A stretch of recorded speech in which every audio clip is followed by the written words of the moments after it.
So how can you become the most trusted voice in your space, in your industry? Well, I found there's 5 keys, and that's what we're going to talk about in today's video.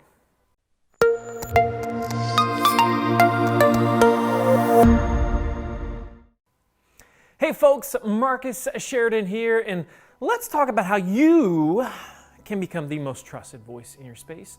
I have worked with some amazing companies and brands on this very subject, and I find, generally speaking, there's 5 main characteristics or steps that you need to take. So let's address each one individually. Number 1, you see yourself as a teacher. Yes, as a teacher, your sales team, your marketing team. You say, we are teachers. So when little Johnny or Jane is raising their hand, do you actually call on them and answer their question? And do you answer their question in a way that they actually understand you? Do they feel like they have been fed? Do they feel like the light bulb comes on? This is the essence of great communication. And this is the essence of a great teacher. And a great teacher designs that lesson for that specific class or persona, prospect, customer. You see where I'm coming from. So the question is, do you have the teacher's mindset? That's step number 1 to becoming that voice of trust. Number 2, you got to be willing to call a spade a spade. What do I mean by that? Let me give you just one super simple example of this. You sell probably a product or a service.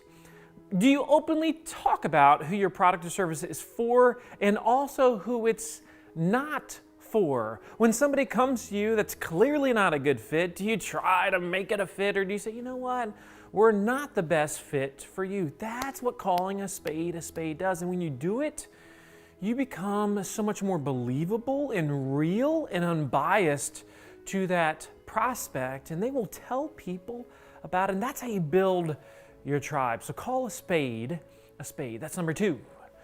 Number 3 is, are you willing to address the good, the bad, and the ugly in every industry? B2B, B2C, service, product, doesn't matter, y'all.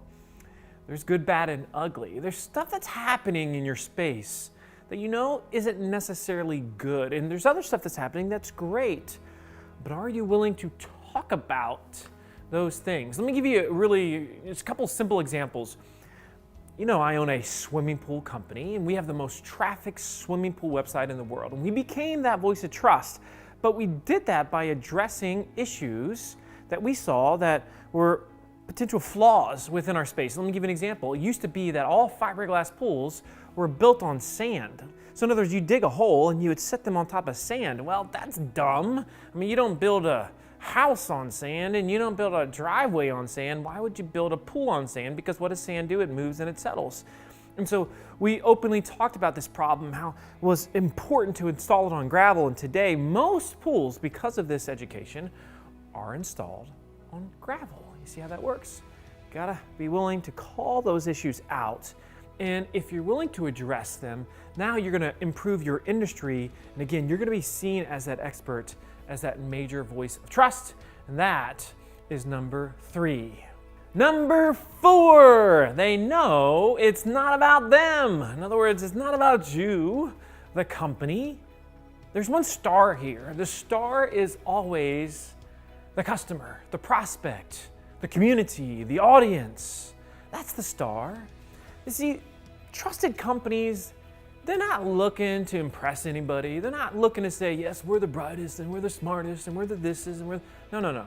They're just looking to make sure there's communion with their audience, and they know that the audience is the one that need to focus on. It's not about them, and that's why they're always thinking about that. It's like, how do we make this about our audience and their needs, their questions, their problems, their worries, their concerns, their issues that they're having, their wants, their desires?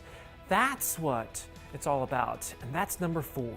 And finally, number 5, they're willing to be so transparent that they would actually talk about their own imperfections, their own issues. And if you have watched me for any period of time, you know there's different times when I'll go and I'll look back and just reflect on where did I screw up.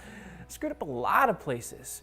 My swimming pool company is honest about this. As a speaker, I'm honest about this. I mean, there's been times when I've totally blown it. But when I make a wrong decision and discuss that openly and discuss what I learned from it, now that draws people in, that vulnerability, that willingness to open yourself up and say, you know what? We haven't always been perfect, and here's some of the mistakes that we've made, but this is what we've learned along the way of making those mistakes, and this is what we're now doing so as to not prevent them or not allow them to occur anymore. So those, my friends, are the 5 things. And if you do those 5 things, I really mean this, you're going to become that voice of trust. You're going to be the voice people turn to when they have that question or that need. You're going to be the ones they refer their friends to. That's what it's all about. That's what business is. And if you enjoyed this video, as always, make sure you subscribe. Now, my friends, let's go get to work.